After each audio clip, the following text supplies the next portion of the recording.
Hi everybody, today in front of me I have this ZTE Blade A31 smartphone, and in this video we would like to show how you can activate the keyboard clipboard on this device. So first of all, call up for the keyboard anywhere, I'll use the Opera for it. And once activated, look for this icon at the keyboard that is responsible for the clipboard itself.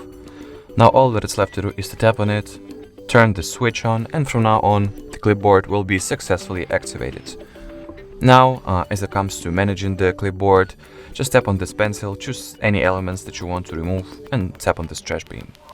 In order to add the element to the clipboard, just type in something, select it, copy, and get back to the clipboard. And as you will see, the element car has been successfully added to the clipboard of the keyboard on this device.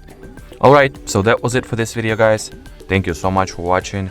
If you found this video helpful, don't forget to leave a like, comment, and subscribe. Bye bye!